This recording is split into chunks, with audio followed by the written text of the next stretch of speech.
Hello everyone. आज मैं अनुजा भारद्वाज आपके लिए हिस्ट्री का लेक्चर लेके आई हूँ। इसमें हम लोग हिस्ट्री का सबसे इंट्रोडक्टरी पार्ट, जिसको जनरली स्टूडेंट्स इग्नोर कर देते हैं, बट क्वेश्चन तो 100% इसमें से आता ही है। इसका जो कंटेंट है, हमारे एनसीईआरटी की बात करूं तो 8th की एनसीईआरटी थोड़ा सा, उसके बाद 11th की एनसीईआरटी से रेलेवेंट है, बट हमने इसमें कंपटीशन का बाकी सारा कंटेंट भी डाल दिया है, जो कि हमारा एनसीईआरटी के बियॉन्ड भी हमसे पूछा जाता है। यूपीएससी अपने डिफेंस के एग्जाम्स में पूछती है। तो ये चैप्टर में हम लोग क्या करेंगे, सोर्सेस टू नो हिस्ट्री हमारा चैप्टर है। इसमें हम क्या करते हैं, सबसे पहले हम डिस्कस करते हैं कि हिस्ट्री शुरू कब से हुई लिखना। ये माना जाता है कि जो पाश्चात्य वाले हैं उनका ये मानना है कि भारतीयों में इतनी अवेयरनेस नहीं थी, वो हिस्ट्री को लिखने पे ध्यान नहीं देते थे। हालांकि ऐसा सच नहीं है, क्योंकि हमारे अगर हम बात करें तो भाई पुराण वगैरह ये सब तो लिखे ही गए हैं। हाँ, पहले हमारे यहाँ वर्बल ट्रांसमिशन ऑफ नॉलेज चलता था कि गुरु शिष्य को बोल के सुनाता था और वो सब कुछ लर्न कर लेता था, और उसको आगे जनरेशन टू जनरेशन चीजें ऐसे ट्रांसफर होती रही। तो शुरू में तो लोगों को वास्तव में महसूस ही नहीं हुआ कि लिखने की भी जरूरत है, बट बाद में चीजें लिखी जाने लगी। इस वाले पार्ट में हम लोग, जो हमसे पूछा जाता है वो पूछा जाएगा पहले कि कुछ मॉडर्न हिस्टोरियंस हैं, यानी कि जो आधुनिक इतिहासकार हैं, जिन्होंने इतिहास के बारे में लिखना शुरू किया, और फिर उन्होंने जो भी पांडुलिपि है, मनुस्मृति, इन सब चीजों को पढ़ा, और आज की जो हमारी समझने लायक लैंग्वेज है, यानी कि पहले चीजें भाई संस्कृत में थी, ब्राह्मी में थी, खरोष्टी में थी, उन चीजों को समझा, ट्रांसलेट किया। हमारे लिए आज भी उसकी कॉपीज अवेलेबल है, हम पढ़ सकते हैं। तो हम शुरू करते हैं कि पहले कौन आए जिन्होंने लिखा। तो एक हमारा राइटर रहता है, कौन, जेम्स मिल। तो पहले मैं जेम्स मिल की बात करूंगी इस कंटेंट को शुरू करने से पहले। तो हम देख लेते हैं जेम्स मिल के बारे में।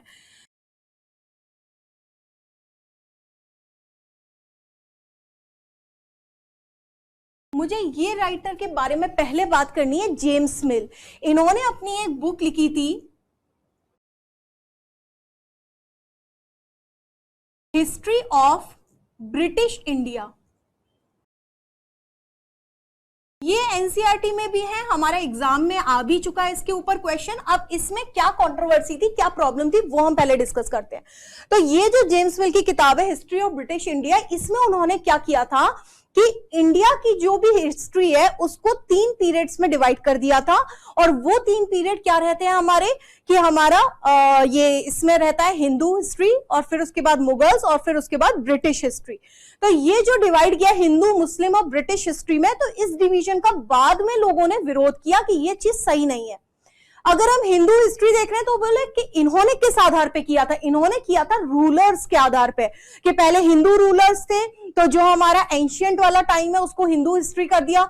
जो हमारा मिडाइवल पीरियड है, जिसमें हमारे मुगल्स आए हैं, चाहे वो अब आपके मुगलों में तुर्क हैं, चाहे वो हमारे फारसी हैं, जो भी हैं, अरबी हैं, उन सबको मिला के फिर हमारा क्या आ गया कि ये हमारे अफगान और ये आपका तुर्कों का और अरबियों का जो रूल है, इसको मिला के इन्होंने रख दिया मुगल्स में। तो ये हमारा हो गया मुगल हिस्ट्री। ब्रिटिश हिस्ट्री, जब ब्रिटिशर्स आए और उन्होंने धीरे धीरे कैप्चर करना शुरू कर दिया, तो उनका जब से इंडिया में एडमिनिस्ट्रेटिव रूल शुरू हुआ, उसको उन्होंने ब्रिटिश हिस्ट्री रखा।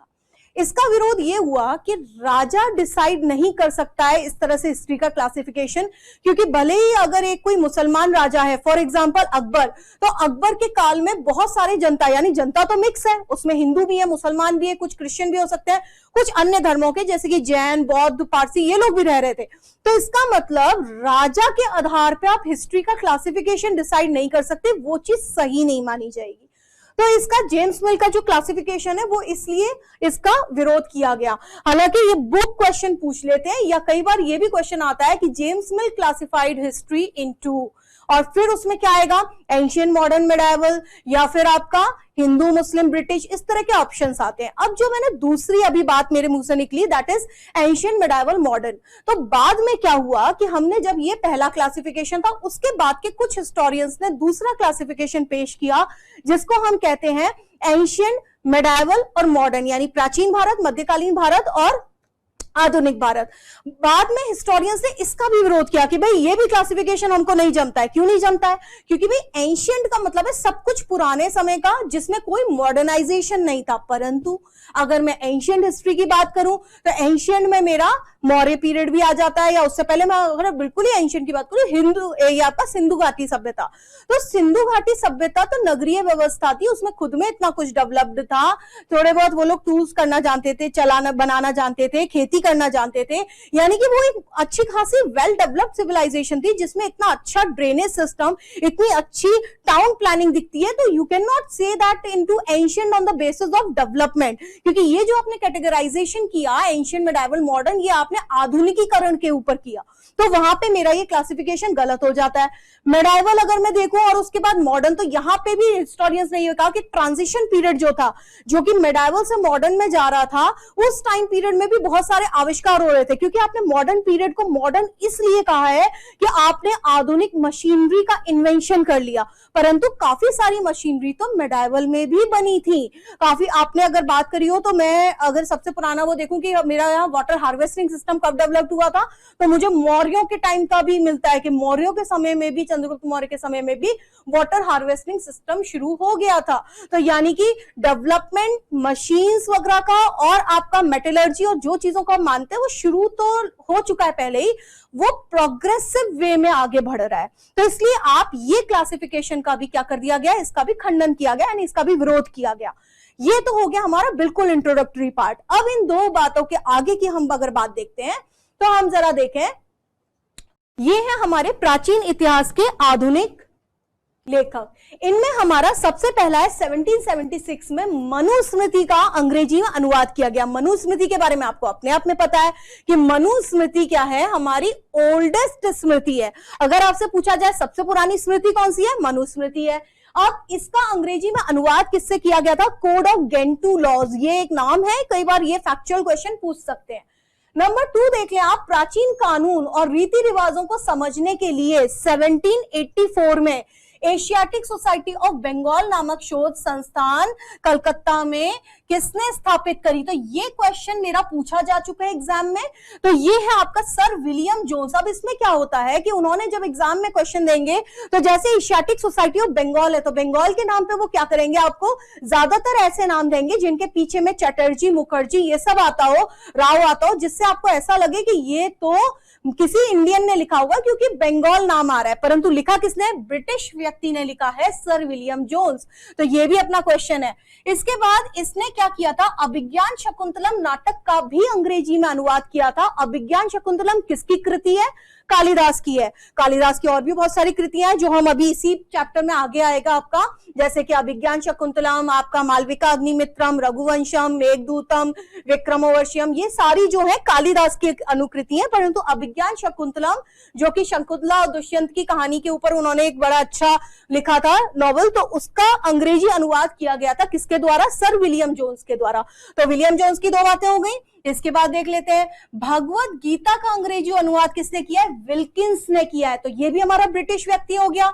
इसके बाद जर्मनी का मैक्स मूलर। मैक्स मूलर के ऊपर क्वेश्चन आने के बहुत ज्यादा चांसेस रहते हैं। इसको देख लीजिए कि मैक्स मूलर ने क्या किया था, काफी सारे अनुवाद किए थे इंडिया के बुक्स का, जिनमें कि ईस्ट सीरीज के नाम से, sacred book of east series नाम से इनका एक पूरा वॉल्यूम छपा था, जिसमें न सिर्फ भारतीय थे बल्कि इंडियंस, चाइनीज और ईरानी ग्रंथ शामिल थे। तो इसमें तीनों तरह के ग्रंथों का इन्होंने ट्रांसलेशन किया था।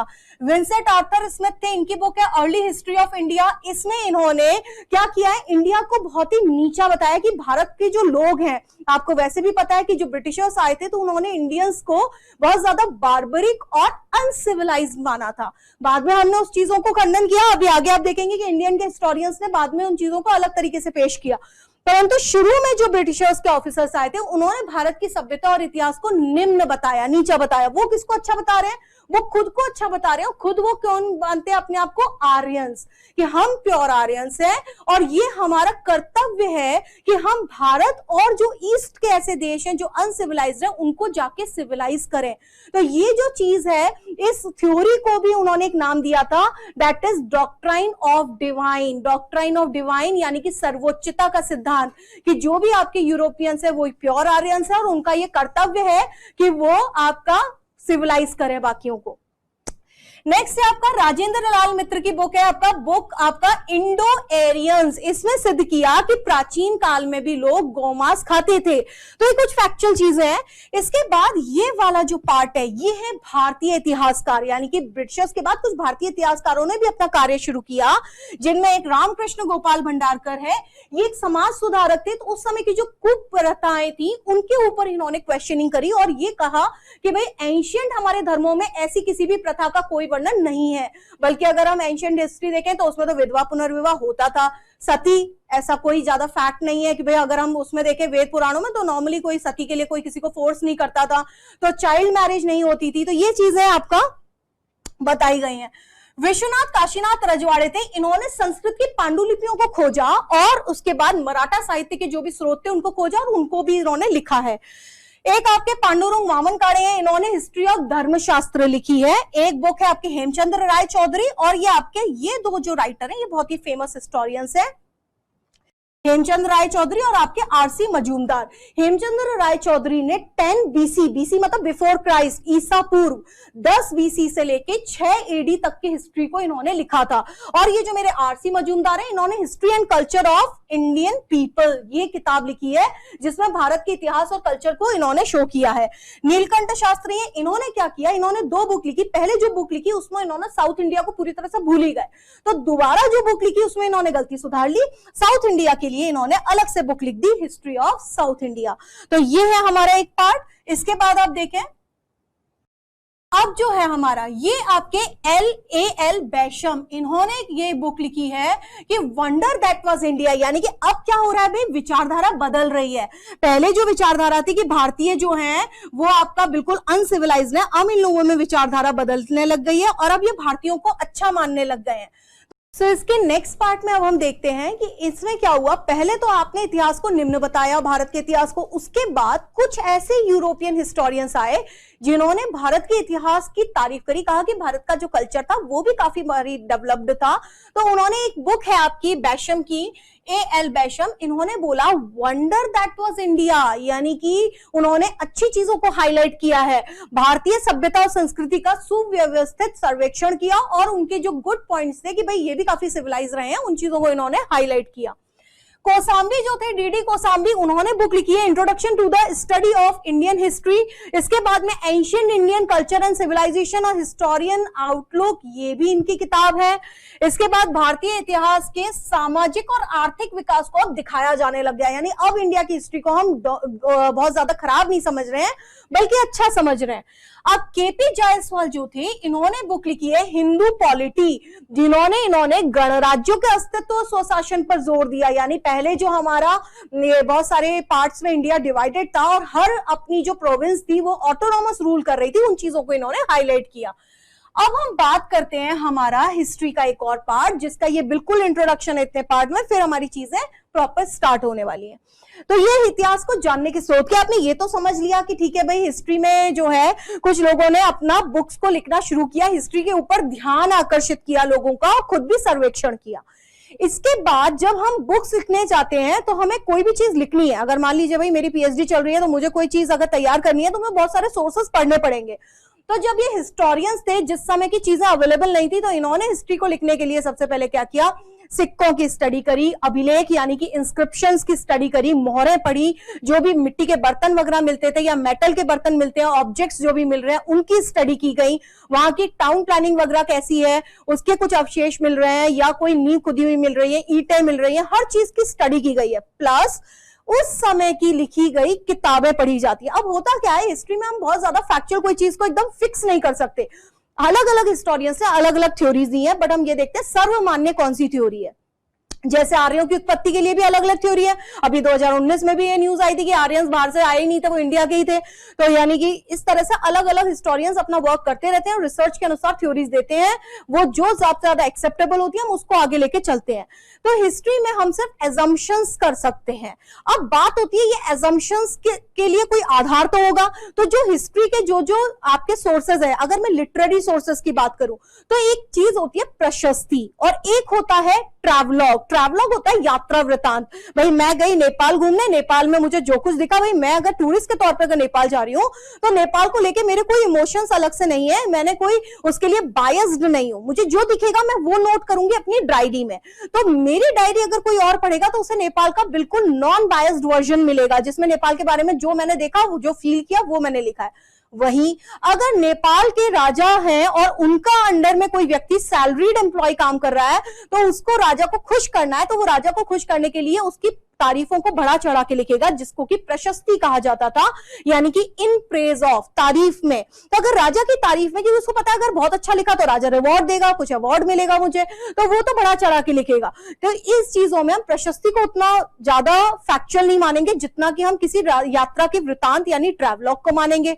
अगर वहां पे कोई पोइट रहा है, उसने कोई और कृति लिखी है, या किसी राजा के साथ में कोई आया, जैसे अलबरूनी भारत आया था भाई, तो ये आपका इस तरीके से वो किसी के साथ आ रहा है जो देख रहा है युद्धों का वृतांत, तो वो हम वहां पे उसके वृतांत को बहुत ज्यादा कंफर्म मानेंगे कि भाई इसने आंखों देखा हाल लिखा है, तो वो ज्यादा सही है। वहीं कोई व्यक्ति अगली कोई राजा का काल आता है, उसमें 100 साल बाद हिस्ट्री लिख रहा है, तो उसकी बातें उतनी सही नहीं होंगी, जो कि उस समय में जिंदा है उसने लिखा है उसकी हिस्ट्री सही है। तो इस तरह से हम स्टडी करते हैं। अब बात आती है ऑब्जेक्ट्स की। ये तो हो गए भाई लिटरेरी सोर्सेज। अब हम ऑब्जेक्ट्स में बात करें तो मेरे बर्तन होंगे, मेरे सिक्के होंगे, या मेरी कोई हड्डियां हो सकती हैं, या उस समय का कोई भी ऐसा ऑब्जेक्ट, कुछ भी अगर हमें दबा हुआ मिलता है। तो हम बात करते हैं कि इनसे कैसे पता चलता है कि ये कितने पुराने हैं। तो हुआ क्या, सबसे पुराने टाइम पे पहले तो हमको मिले मेगालिथ। मेगालिथ होते हैं बड़े बड़े पाषाण होते थे, कुछ इस तरीके से ऐसे आपके ऑब्जेक्ट्स होते थे और उनके ऊपर इस तरीके से पिलर्स रखे थे। तो ये जो बड़े बड़े पिलर्स एक के ऊपर एक रखे हुए हैं, चट्टाने, इनको हम मेगालिथ बोलते थे,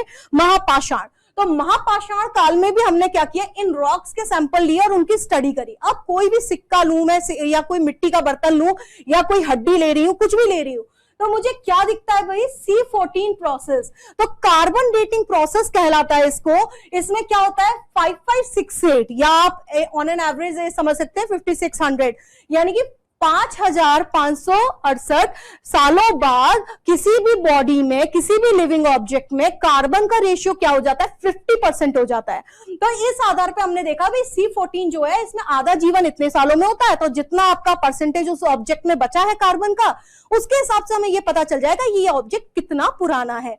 इसको हम कहते हैं कार्बन डेटिंग प्रोसेस। कई बार क्वेश्चन इसी के ऊपर आता है, what is carbon dating process, कैसे अनुमान लगाया जाता है। तो हम कार्बन के रेशियो को देखते हैं, हर बॉडी में कार्बन है, हमारे अंदर भी कार्बन है। अब बात होती है कि हमने जो स्टडी करी उनको हमने एक एक करके उठाया है। सबसे पहला मेरा क्या उठाया है मैंने, सिक्के और अभिलेख का इंट्रोडक्शन, और उसके बाद हम सिक्कों की डिटेल स्टडी करेंगे।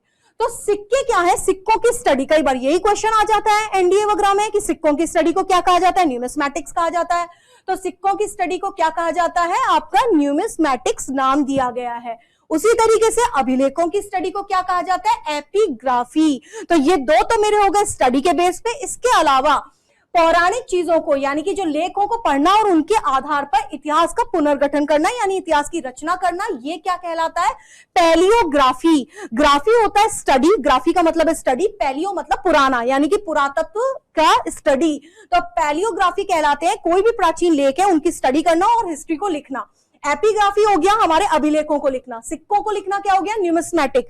सिक्के कितने तरीके के होते थे, चांदी के, सोने के, प्रोटीन के, शीशे के, सीसा लेड को कहते हैं, बहुत सारे सिक्के आते थे। अब किस काल में कौन से सिक्के आए उनकी डिटेल स्टडी हमने डाली है। एक क्वेश्चन सिक्कों का सबसे ज्यादा संभावना रहती है या अभिलेखों का, ये दो क्वेश्चन में से एक आ ही जाता है। लिटरेरी सोर्सेज में हमने एंशिएंट के सारे जो भी इंपॉर्टेंट बुक्स और उनके राइटर्स रहे हैं या उन पर कोई इंपॉर्टेंट बात है, उन चीजों को भी इंक्लूड किया है। तो अब हम लोग अगला पार्ट देख लेते हैं, हमारा सिक्कों की डिटेल स्टडी।